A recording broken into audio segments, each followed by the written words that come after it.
మనతో పాటు deputy speaker Raghuramakrishnaraju గారు మనతో పాటు ఉన్నారు.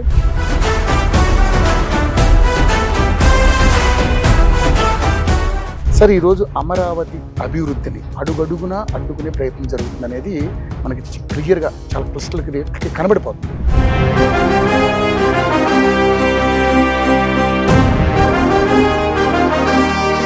ఖచ్చితంగా 3 సంవత్సరాల్లో అమరావతి పూర్తవుతుంది. 3 సంవత్సరాలు కళ్ళు మూసుకుంటే మనదే అధికారం అన్న కాన్ఫిడెన్స్లో ఇంకా ఏమాత్రం తగ్గట్లేదు Jaganmohan Reddy. Why not 175? Why not 175? ఇంకో అన్నది లేకపోతే మనిషి బ్రతకలేదు. మనం ప్రజల ముందు కూలవుతాం అని అనుకోరంటారా ఈ అంశాలు?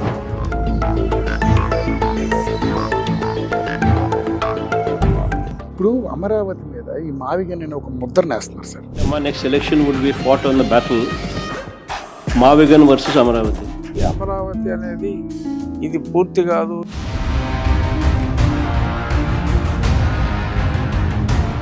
జడశ్రమం కూడా మిమ్మల్ని మితిమీరి మాట్లాడడం జరిగింది.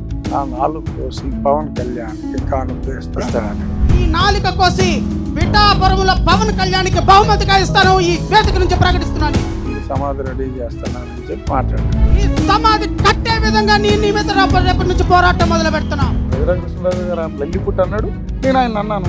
నన్ను ఢిల్లీ పుట్టాను, నేను కోస్తే 3 రోజులకు సరిపోతావు, దున్నపోతున్నాను లేకపోతే పంది అన్నాను. తప్పేమో కొన్ని బుద్ధులు చేసి నాకు మాట్లాడే స్వేచ్ఛ రాజ్యాంగం ఇచ్చిందంటే రాధా మనోహర్ దాస్ అనే వ్యక్తిని కూడా విపరీతంగా వీళ్ళు మాట్లాడుతున్నాం.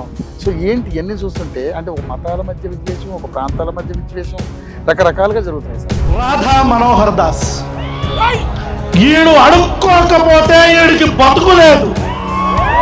ఆడు దగ్గరకు వచ్చిన అమ్మాయిల్ని గోకుతాడు. ఆడు క్రిస్టియన్ల గురించి మాట్లాడతాడు. వీళ్ళ అరెస్టుల మీద సినిమా యాక్టర్ ప్రకాష్ రాజు కూడా దీన్ని స్పందించారు సార్. రావణ్ణి మధ్యరాత్రి హైదరాబాద్లో అరెస్ట్ చేసి పెద్ద బిల్డప్ ఇచ్చి ఆంధ్రప్రదేశ్ తీసుకెళ్లారు. కోర్టు ఈ కేసులో అరెస్ట్ చేయలేవండి అని బెయిల్ ఇచ్చింది.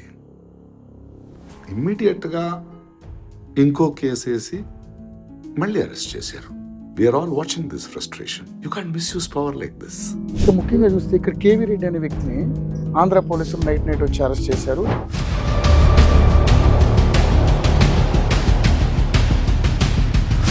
సో రావణ్ ఎలాగా అరెస్ట్ చేస్తారు, రావణ్ ఎలా బయటకు తీసుకురావాలో మాకు తెలిసి కూడా సవాల్ చేశారు.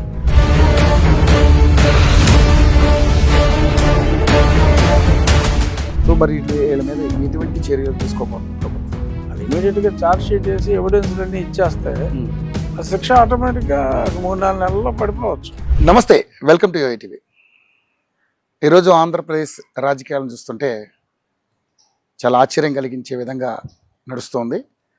కూటమి తన అభివృద్ధి కార్యక్రమాలని సజావుగా కొనసాగించడం కోసం అనేక రకాల ప్రయత్నాలు చేస్తుంటే ప్రతిపక్షం కోల్పోయినటువంటి పార్టీ ఏదైతే వైఎస్ఆర్సీపీ ఉందో దానికి సంబంధించినటువంటి సోకాల్డ్ కొంతమంది అభివృద్ధిని కానీ వాళ్ళు చేసే కార్యక్రమాలను కానీ అడ్డుకునే ప్రయత్నాలు కుల ప్రాతిపదికన తీసుకొస్తూ ఉన్నారు. అనేక రకాలుగా కూటమి ప్రభుత్వాన్ని ఇబ్బంది పెట్టే కార్యక్రమం చేస్తూ ఉన్నారు. సో ఇవన్నీ ప్రజలందరూ గమనించరని కాదు, కానీ ప్రజలు కంపల్సరీ గమనిస్తారు.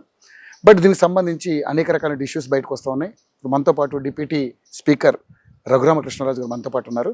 ఆయన అడుగుదాం, ఎందుకంటే ఈ మధ్యకాలంలో ఇక్కడ తెలంగాణకు సంబంధించినటువంటి కేవీ రెడ్డి అనే అతను అరెస్ట్ చేశారు. అదేవిధంగా ప్రశ్న రావణ్ అనే అతను కూడా అరెస్ట్ చేయడం జరిగింది. వాళ్ళు ఏం రకంగా ప్రవర్తించారనేది కూడా మీ అందరికీ తెలుసు. ఇటు 2 తెలుగు రాష్ట్రాల ప్రజలకి చాలా క్లియర్గా తెలుసు. అదేవిధంగా జడశ్రవణ అనే వ్యక్తి కూడా ఎలా మాట్లాడుతున్నాడు అనేది కూడా తెలుసు. సో ఇవన్నీ కూడా ఈ మాటలన్నీ కూడా జగన్మోహన్ రెడ్డి క్వార్టర్ నుంచే వాళ్ళందరూ కూడా ట్రైనింగ్ తీసుకుని మాట్లాడతారని రకరకాల ఆరోపణలు అయితే వస్తూ ఉన్నాయి.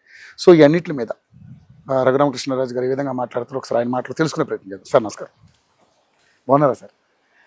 సార్ ఏం లేదు సార్, స్ట్రైట్గా కొన్ని పాయింట్లు తీసుకుందాం, ఎందుకంటే మనకి ఎలాగా ఉంది కాబట్టి. సార్, ఈరోజు అమరావతి అభివృద్ధిని అడుగడుగునా అడ్డుకునే ప్రయత్నం జరుగుతుంది అనేది మనకి క్లియర్గా చాలా క్లిస్టల్ కనబడిపోతుంది. జగన్మోహన్ రెడ్డి గారు ఆ కోటలో కూర్చొని వీళ్ళందరినీ ట్రైనప్ చేసి పంపిస్తూ ఉన్నారు. దీని మీద విష ప్రచారం ఘోరంగా జరుగుతుంది.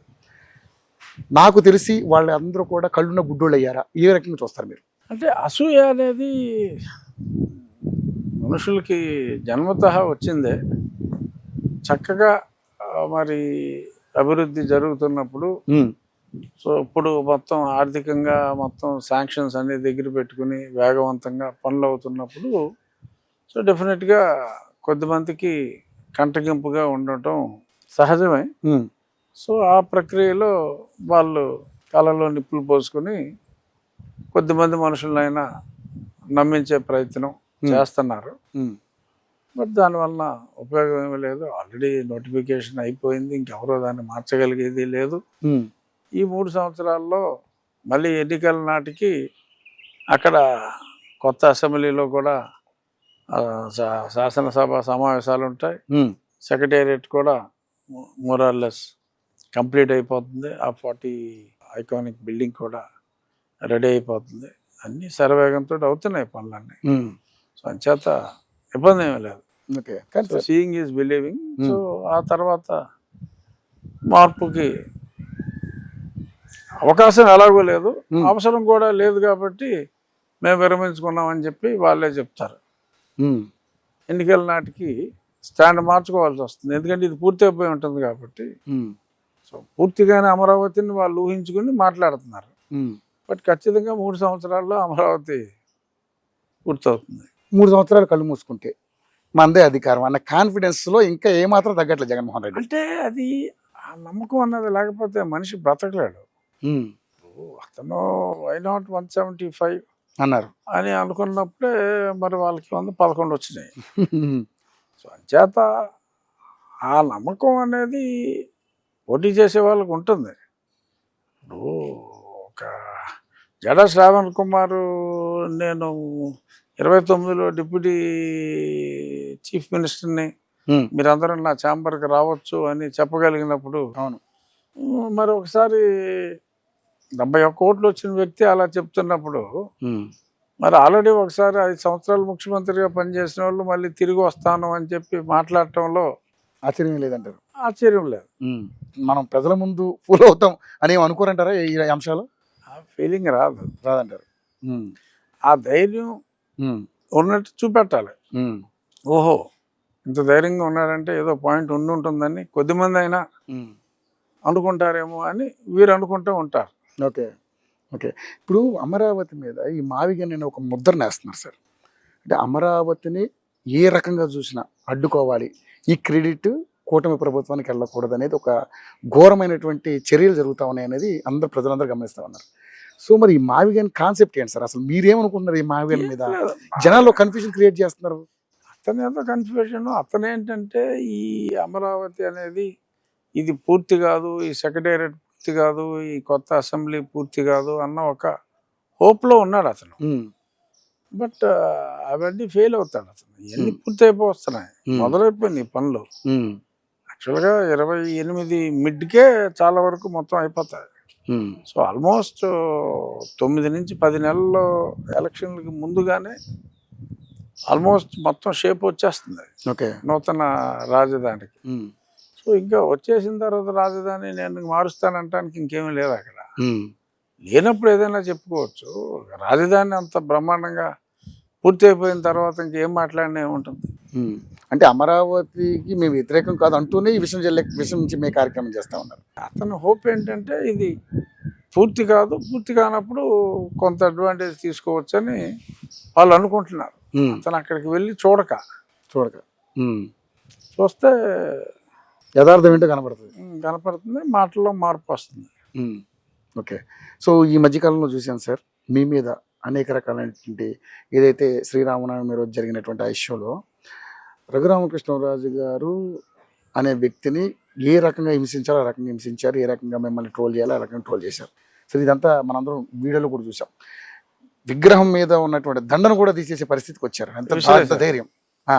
అసలు దీని అంతా ఈ సబ్జెక్ట్ని చూస్తే అసలు మన హిందూ సమాజం అనేది ఇంక ఇంతే ఉంటుందా, ఏమైనా మేలుకునే అవకాశం ఉండదు అంటారు? అంటే చాలా వరకు మేల్కొన్నారని అనిపిస్తుంది. డెఫినెట్గా ఓకే, మాట్లాడిన వాళ్ళు నెగిటివ్ ఎలా మాట్లాడినా డెఫినెట్గా చాలామంది చాలా పాజిటివ్గా రియాక్ట్ అయ్యారు.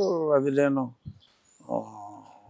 స్మాల్ అమౌంట్ లిమిట్ పెట్టినప్పటికీ కూడా 10,000 రూపాయలు దాటి చందా తీసుకోము, ఎక్కువ మంది పార్టిసిపేషన్ ఉండాలి అని చెప్పినా కూడా మన టార్గెట్ అనుకోరు. 4 రోజుల్లో మరి రకరకాల ప్రాంతాల నుంచి ప్రజలు మరి ఇచ్చారంటే సో డెఫినెట్గా ఉంది. ఓపెన్గా మాట్లాడటానికి మరి గతంలో కొంత ఇబ్బంది పడేవారేమో, కానీ ఇప్పుడు డెఫినెట్గా ఆకివీడు రామాలయానికి వచ్చిన మద్దతు డెఫినెట్గా ఓపెన్గా కూడా హిందువులు కూడా ఎస్ ఇది మా మతం అని చెప్పి చెప్పగలుగుతున్నారు. సో మార్పు అక్కడి నుంచే మనం ఆకివీడి నుంచి స్టార్ట్ అయింది కదా? మొదలైంది, ఖచ్చితంగా మొదలైంది. ఓకే. సో అలా మొదలైతే ఆ క్రెడిట్ మీకే దక్కుతుంది. ఎందుకంటే చాలా దారుణంగా మాటలు అనడం ఈ మధ్యకాలంలో మనం మరీ ఎక్కువ చూసాం. అవును, రాధా మనోహర్ దాస్ అనే వ్యక్తిని కూడా విపరీతంగా వీళ్ళు మాట్లాడడం. అవును. సో ఏంటి ఇవన్నీ చూస్తుంటే అంటే ఒక మతాల మధ్య విద్వేషం, ఒక ప్రాంతాల మధ్య విద్వేషం రకరకాలుగా జరుగుతున్నాయి సార్. వీటిలన్నింటిని అరికట్టాలంటే ఏంటి అసలు? అంటే ఏపీ ప్రభుత్వం అంత సానుకూలంగా ఎందుకు స్పందించట్లేదు అనేది? అంటే జనరల్గా ప్రభుత్వం అనేది మతాల జోలికి రాకూడదు. బేసిక్గా ఏ మతాన్ని ప్రోత్సహించకూడదు. అవును. So as a secular country అన్ని మతాలని సమానంగా గౌరవించాలి. మతంలోకి ప్రభుత్వం డైరెక్ట్గా ఇన్వాల్వ్ కాకూడదు. సో మరి కొన్ని మతాలకి ఇన్సెంటివ్స్ ఇవ్వటం అనేది అది రిలీజియన్ బేస్డ్ ఇన్సెంటివ్స్ రాజ్యాంగం నిషేధించింది. బట్ కొన్ని చోట్ల స్టిల్ ప్రోత్సహించడం జరుగుతుంది. అది రాజ్యాంగానికి వ్యతిరేకమే అయినప్పటికీ కూడా కొన్ని చోట్ల జరుగుతుంది. సో ఈ మధ్యకాలంలో చూసాం సార్, ఎక్కువగా అంటే ఒక మైనార్టీ మాలలకు సంబంధించిన వాళ్ళని జగన్మోహన్ రెడ్డి కోటరీ బాగా వాళ్ళని ఒక మాఫియాలా తయారు చేసి ఆంధ్రప్రదేశ్లో కొంచెం కల్లోలం సృష్టించడం అనే విధంగా కొన్ని అంశాలు జరుగుతున్నాయి అనేది మామూలుగా చాలామంది మనం చర్చించుకుంటే వింటున్నాం. అలా జరిగితే ఈరోజు మనం చాలా ఇష్యూస్ చూసాం ఆంధ్రప్రదేశ్లో. రథాలు తగలబెట్టడాలు, విగ్రహాలు నరికేయడాలు లాంటివి చూసాం. ఎలా అనిపిస్తుంది సార్? అంటే ఏంటి ఆంధ్రప్రదేశ్ అభివృద్ధిని అడుగడుగుని అడ్డుకుంటున్నారు, ఏ అంశంలో చూసినా పెంట చేస్తున్నారు. వీటన్నిటి మీద ఒక అంటే ప్రభుత్వం ఉన్నారు కాబట్టి వాటిని కట్టడి చేసే కార్యక్రమం, ఎందుకంటే మీ కార్యకర్తల నుంచి మీకు ఈ నిరసన వస్తుంది, ఎందుకు ప్రభుత్వం ఉపేక్షిస్తుందని. అంటే ఉపేక్ష అనేది కావాలని కాదు, బట్ డెఫినెట్గా ఎక్కడైనా విధ్వంసం జరిగినప్పుడు దాని మీద ఎంక్వైరీ చేసి ఆ దోషుల్ని శిక్షించాలి, శిక్షిస్తారు. బట్ ఆ ప్రాసెస్ కొన్ని సెన్సిటివ్ ఇష్యూల్లో లేట్ అవుతుంది. ఓకే. ఈ మధ్య మనం చూసాం మంత్రులు మాట్లాడిన మాటల మీద వాళ్ళకి గుడ్లతోనే సమాధానం చెప్పారు. సో జనంలో మార్పు వచ్చిందంటారా? డెఫినెట్గా వచ్చింది. ఈవెన్ ఎందుకు ప్రభుత్వం కూడా అప్పుడు ఆకివీడులో మా మీద దాడి చేసినప్పుడు వాళ్ళందరి మీద కూడా కేసులు పెట్టి ఇమ్మీడియట్గా అరెస్టులన్నీ కూడా చేసి చాలా ఫాస్ట్గా యాక్ట్ చేసింది.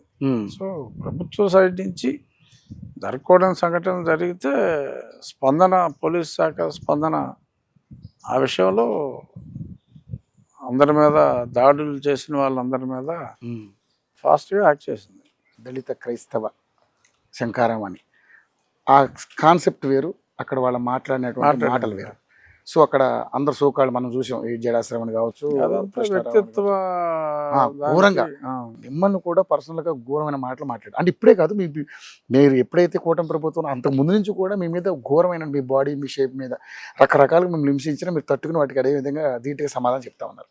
కానీ మొన్న మరీ ఘోరంగా మిమ్మల్ని 4 చీరేస్తామని, మీరు కోస్తే 2 రోజులు సరిపోతారు, ఇట్లాంటి మాటలు మాట్లాడినప్పుడు అసలు డిపార్ట్మెంట్ ఉందా అనిపించింది సార్ నిజంగా నాకైతే ఎస్పెషల్. ఎందుకంటే మీరే కాదు ఎవరైనా వాళ్ళకి పర్మిషన్ ఇచ్చినప్పుడు కూడా చాలా క్లియర్గా ఎక్కడ పబ్లిక్ మీటింగ్ ఉన్నా కూడా ఎవరిని వ్యక్తిగతంగా మీరు విమర్శించకూడదు అని ఆ రూల్స్ అన్ని చెప్పే ఇస్తారు. మరి ఆ రూల్స్ అన్ని వాళ్ళు వైలేట్ చేశారు.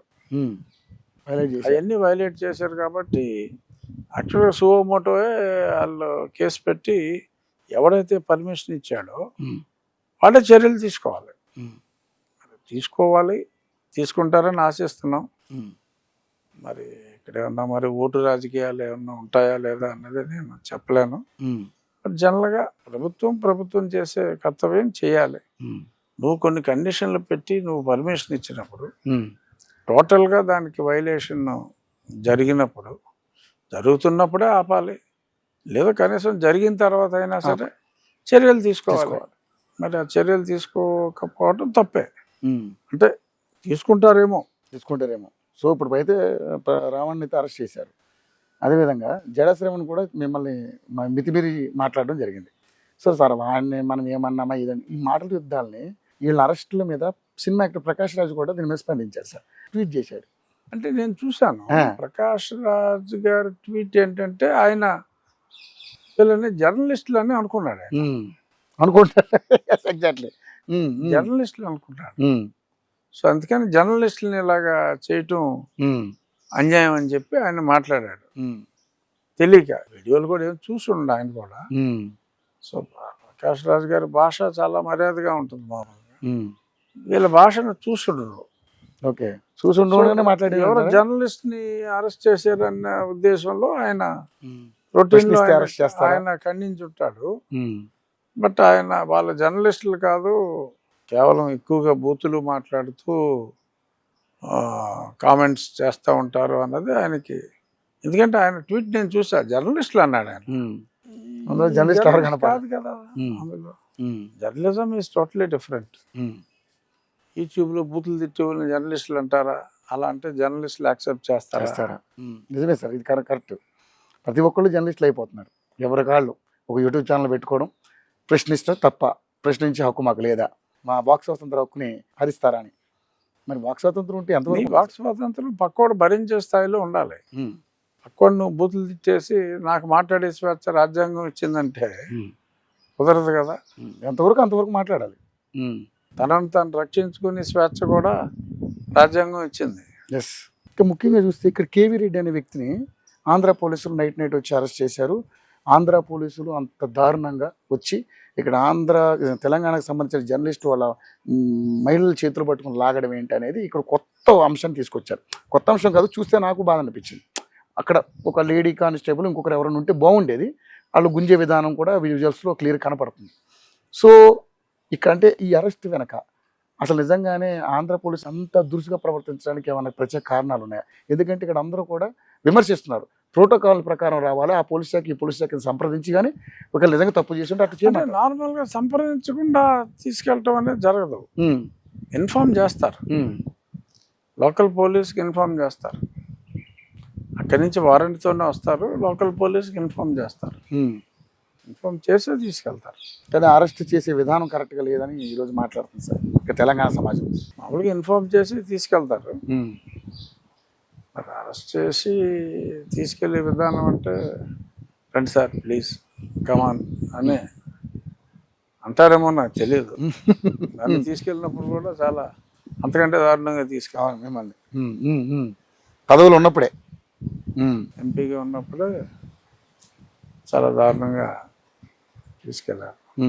సో మరి వీళ్ళ మీద ఎటువంటి చర్యలు తీసుకోబోతుంది ప్రభుత్వం? అంటే 7 years లోపు శిక్ష పడే కేసుల్లో బెయిల్ ఆటోమేటిక్గా వచ్చేస్తుంది. బట్ ఛార్జ్షీట్ వేసి వాళ్ళ క్రైమ్, ఇప్పుడు జడా శ్రావణ్ ఉన్నాడు, ఓపెన్గా మాట్లాడింది. అది ఘోరంగా నేను మాట్లాడలేదు అని చెప్పి అంటే ఓకే, అది ఫోరెన్సిక్ టెస్ట్కి వెళ్తుంది. అది మాట్లాడితే ముందు అరెస్ట్ చేసి జైల్లో ఎన్నాళ్ళు పెడతారు అనేది పక్కన పెడితే, అది ఇమీడియట్గా ఛార్జ్షీట్ వేసి ఎవిడెన్స్లన్నీ ఇచ్చేస్తే ఆ శిక్ష ఆటోమేటిక్గా 3-4 నెలల్లో పడిపోవచ్చు. పడిపోతే ఒక 6 నెలల్లో, సంవత్సరం జైలు శిక్ష ఉంటుంది దానికి. ఓకే, ఇప్పుడు ఆయన ఏం మాట్లాడాడు అనేది తర్వాత నన్ను అంటే నేను అంటాను అని ఆయనే ఒప్పుకున్నాడు. నెక్స్ట్ తర్వాత ఒక ప్రెస్ మీట్లో ఆయనే చెప్పాడు, నన్ను రఘురామకృష్ణరాజు గారు లల్లిపుట్ అన్నాడు, నేను ఆయన అన్నాను అనుకుని ఊరుకుంటామా, మాటకు మాట సమాధానం చెప్తాను ఆయనే ఒప్పుకున్నాడు. సో లిల్లిపుట్టికి ఆయన మాట్లాడే మాటకి సంబంధం లేకుండా మాట్లాడాడు ఆయన.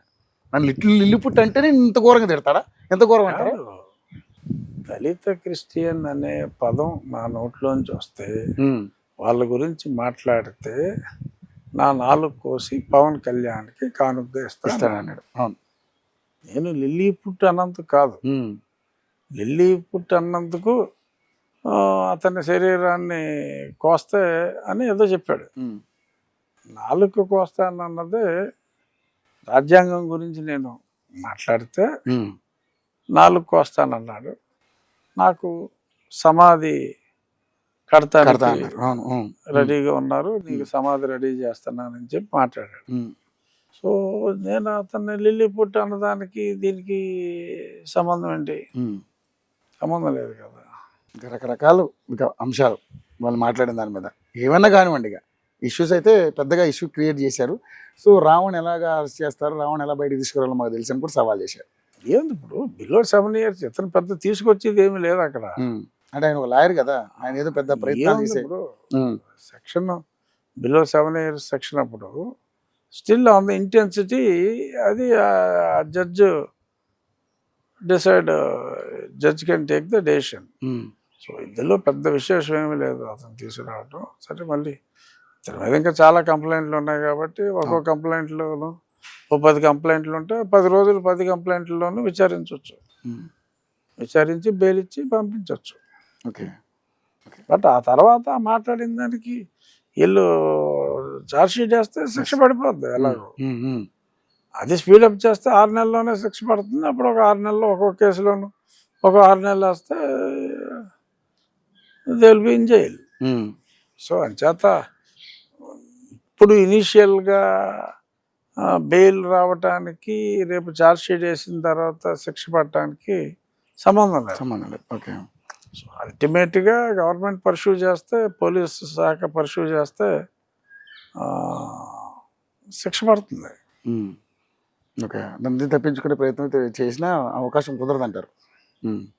సరే ఇప్పుడు సరే ఇక అభివృద్ధి విషయంలో అంటే సరే ఇప్పుడు అభివృద్ధి ఏం జరుగుతుంది అనేది మనకి అలా కనపడుతుంది. ముఖ్యంగా పథకాలు ఇక్కడ తెలంగాణలోనేమో 6 గ్యారెంటీలు ఉన్నారు, అక్కడ సూపర్ 6 అన్నారు. సో వాటి మీద కూడా అనేక రకాలైనటువంటి విమర్శలు వస్తున్నాయి. కానీ చంద్రబాబు నాయుడు గారు కూడా అనవసరమైనటువంటి హామీలు ఇచ్చారు, దాంతో ఇప్పుడు ఆయన చేయలేకపోతున్నారు అనేది ప్రతిపక్షం వాళ్ళకి మీరు వాళ్ళకి ఆయన మాట్లాడుకునే ఛాన్సు, తర్వాత ప్రజలకు దాని మీద రకరకాల విమర్శలు చేసే ఛాన్స్ ఇచ్చారనేది ఇప్పుడు చాలామంది యూట్యూబ్లో కానీ తర్వాత సోషల్ మీడియాలో బాగా మాట్లాడుతూ ఉన్నారు. సో ఏంటి అంటే ఆంధ్రప్రదేశ్ పరిస్థితి ఏంటి ఈ విధంగా ఈ రకంగా చూస్తే? అంటే ఆంధ్రప్రదేశ్లో ఇప్పటికే దేశంలో ఎక్కడా లేనంత ఖర్చు సంక్షేమం మీద ఖర్చు పెడుతున్నారు. దేశంలోనే ఎక్కడా లేనంత అమౌంట్ అంటే పర్ క్యాపిటల్ చూసుకుంటే అవును, దేశంలోనే ఎవరు ఖర్చు పెట్టినంత అమౌంట్ సంక్షేమం మీద ఖర్చు పెడుతున్నారు. సో ఇప్పటికే మన రెవెన్యూ డెఫిసిట్ ఆల్మోస్ట్ 40-50 వేల కోట్లు అఫీషియల్గానే చెప్పింది ఉంది. అన్అఫీషియల్గా ఇంకో 10,000 కోట్లు ఎక్కువ ఉండొచ్చు రెవెన్యూ డెఫిసిటే ఉంది.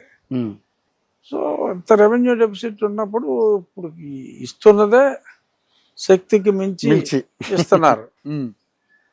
సో అంచేత ఇంకా అంతకంటే ఇవ్వటం అనేది అది సాధ్యమయ్యే పని కాదు. ఓకే. సో మీరు బస్సు ఫ్రీ పెట్టారు ఇక్కడ పెట్టినట్టే, సో దానికి ప్రభుత్వానికి కొంచెం వ్యతిరేకత ఎదురవుతుంది, దాన్ని ఏ విధంగా చూస్తారు? అంటే బస్సులు ఖాళీ ఉండలేదు, అది ప్రాబ్లం. స్త్రీలే ఫుల్గా ఉంటున్నారు, పురుషులు కొంచెం ఇబ్బంది పడుతున్నారు. కొంచెం చాలా బాగా వాళ్ళు ఖాళీ ఉంటలా. అంటే దానికి కొంచెం సర్వీసులు పెంచే అవకాశం లేదంటారా? బస్సులు కొనాలి అంటే ఇప్పుడు కొత్త పాలసీ ఏంటంటే ఓన్లీ ఎలక్ట్రిక్ బస్సులనే ప్రోత్సహించాలి. అవును. సో కొంటున్నారు ఎలక్ట్రిక్ బస్సులు. అంటే అది ఒక బస్సుకి ₹1,00,00,000 అవుతుంది.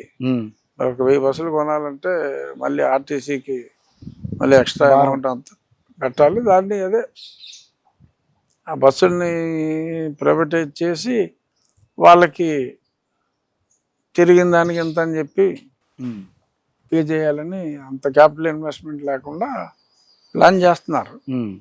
ఒకేసారి అన్ని బస్సులు కొనాలన్నా కూడా దొరకవు, సో బట్ ఈ స్థాయిలో అంటే మామూలుగా లేడీస్ తిరుగుతున్నారు, ఆ తిరిగి లేడీస్కి మనం ఉచితంగా ఇస్తే అన్న స్థాయిలో బడ్జెట్ వేసుకున్నారు. అలాగే గతంలో తిరిగి దాని మీద 4 రెట్లు 5 రెట్లు తిరిగేస్తారని చెప్పి బస్సు ఎక్స్పెక్ట్ చేసి ఉండకపోవచ్చు. జనరల్గా ఆర్టీసీ బస్సులో 60-70% కన్నా కనపడే కాదు. ఇప్పుడు కిక్కిరిసిన పెద్ద hero cinema first day theatre ఎలా ఉంటుందో ప్రతి బస్సు ప్రతి సమయంలోనూ అలాగే ఉంటుంది. అది ఎక్స్పెక్ట్ చేసిన దాని మీద కన్నా చాలా ఎక్కువగా ట్రావెల్ చేస్తున్నారు. ఓకే, మరి ప్రభుత్వం మాట ఇచ్చింది, నిలబెట్టుకుంది. సో మహిళలు సంతోషంగా ఉన్నారు. ఓకే, నీకు 15,000, నీకు 15,000, నీకు 15,000 సెట్ అయిందా సార్? అంతా అన్ని అందరికి అందుతున్నాయా? అంటే పిల్లలకి ఇస్తున్నారు కదా, స్కూల్ పిల్లలకి. ఓకే, ఎక్కువ మంది ఉన్నా కూడా దానిలో కూడా 2,000 ఏదో మళ్ళీ ఎలిగేషన్ వీళ్ళు చేశారు. అంటే 2,000 మెయింటెనెన్స్ కోసం. సో ఇంకా టార్గెట్స్ ఉన్నాయి సార్, మరి ఎప్పటికల్లా కంప్లీట్ చేస్తారు? ఎందుకంటే 2 సంవత్సరాలు మొన్నే కంప్లీట్ చేసుకున్నారు దిగ్విజయం, ఇంకా 3 సంవత్సరాలు ఉంది. సో జగన్మోహన్ రెడ్డి గారు ఇంకోసం 3 సంవత్సరాలు కళ్ళు మూసుకుంటే మందే ప్రభుత్వం కాన్ఫిడెన్స్తో ఉన్నాడు. సో ఏంటి అంటే ఆ కాన్ఫిడెన్స్ పోగొట్టడానికి మీ ప్రయత్నాలు ఏంటి ఫైనల్గా? ఏంది ఇంకా చాలా సాయశక్తుల అభివృద్ధే, దేనికైనా అభివృద్ధే. సంక్షేమం ఆల్రెడీ దేశంలోనే చాలా ఎక్కువగా ఖర్చు పెడుతున్నారు. ఇంకా ఈ అభివృద్ధి ద్వారా ఇన్కమ్ పెరిగిన తర్వాత ఆ ఇన్కంలో కూడా మాక్సిమం పోర్షన్ మళ్ళీ సంక్షేమానికే ఖర్చు పెట్టే అవకాశాలు ఉంటాయి. ప్రస్తుతం సంక్షేమం కోసం కొంత అప్పు తీసుకొచ్చి కూడా సంక్షేమం చేస్తున్నారు. బడ్జెట్ మించి మించే చేయవలసి వస్తుంది. ఓకే, మాట ఇచ్చారు కాబట్టి నిలబెట్టుకునే ప్రయత్నంలో చేస్తున్నారు. శక్తికి మించే, ఆర్థిక శక్తికి మించి చేస్తున్నారు. రేపు రాబోయే రోజుల్లో అభివృద్ధి ఉంది కాబట్టి ఈ అభివృద్ధి ఫలాల ద్వారా ఆదాయం పెరిగితే మళ్ళీ తిరిగి ఇంకా ఎక్స్ట్రా చేసే అవకాశం కూడా ప్రభుత్వానికి వస్తుంది. ఓకే, అవసరం ఉందా లేదా అన్నది కూడా చూడాలి. అవసరానికి మించిన సంక్షేమం కూడా సంక్షోభానికి దారితీస్తుంది. దారుణంగా ఉంటుంది కదా సార్ సిచ్యువేషన్. ఎందుకంటే ఆంధ్రప్రదేశ్ తెలంగాణ నుంచి వేరుపడ్డ తర్వాత సంక్షోభంలోనే ఉన్న ఆంధ్రప్రదేశ్ దాన్ని ఏదో రకంగా నెట్టుకొచ్చే ప్రయత్నం చేస్తున్నారు, అది గత ప్రభుత్వం కానీ ఈ ప్రభుత్వం కానీ ఈ ప్రభుత్వంలో కొంచెం అభివృద్ధి ఎక్కువ కనపడుతుంది అంటున్నారు. బట్ కొంతమంది కనపడట్లేదు. ఆ కనపట్టేలాగా మీరు ఏ విధంగా ప్రయత్నాలు చేస్తారో చూద్దాం. ముఖ్యంగా సార్ కూటమి ఏదైతే ఈ కూటమిని కోటలను బద్దలు కొట్టడానికి జరిగే ప్రయోగాలు కానీ ఆ ప్రయత్నాలు కానీ ఏ విధంగా తిప్పికొట్టే ప్రయత్నం చేస్తారు ఫైనల్గా చెప్పండి. అంటే పవన్ కళ్యాణ్ గారు 15 ఏళ్ళు మేము కలిసి ఉంటామని స్టేట్మెంట్ ఇచ్చారు కాబట్టి అడుగుతున్నాం.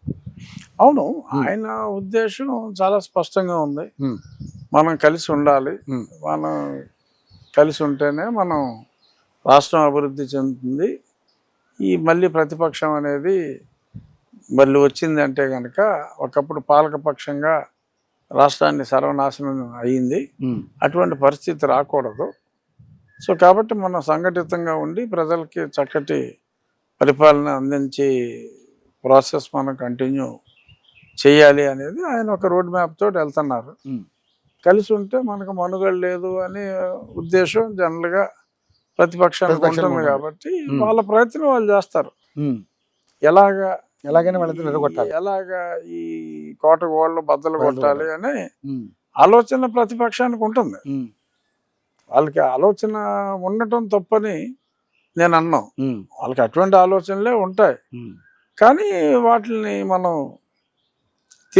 సంఘటితంగా ఉండి తిప్పికొట్టాలి. అటువంటి ప్రయత్నాలు జరుగుతున్నాయి కదా, అంటే మీరు వాళ్ళ సైడ్ నుంచి జరుగుతున్నాయి. మీరు కలిసి ఉండడానికి ఇవాళ కూడా మీరు చూశారు కదా, ఆయన చంద్రబాబు నాయుడు గారు పవన్ కళ్యాణ్ గారి గురించి తిరుపతి సభలో చాలా స్పష్టంగా మాట్లాడారు. సో వాళ్ళు చక్కగా ఉన్నారు, అన్యోన్యంగా రామలక్ష్మణులా ఉన్నారు. అబ్బా, ఎటువంటి ఇబ్బందులు లేవు. వీళ్ళు ఆశలు అడి ఆశలు అవ్వటం ఖాయం కానీ వీళ్ళు ఆశపడటంలో తప్పులేదు. ప్రతిపక్షం ఏం చేస్తాం, వాళ్ళు మనుగడ కోసం వాళ్ళు చూసుకుంటారు. Okay, right sir, thank you sir. మరి మమ్మల్ని కలుస్తాను సార్, ఎందుకంటే ఇప్పుడు కరెంట్ టాపిక్స్ మీదే మాట్లాడుకున్నాం. ఇంకొంచెం డీప్గా తర్వాత మళ్ళీ సార్ కలిసి. ఓకే, నమస్కారం సార్. థ్యాంక్స్ అమ్మా.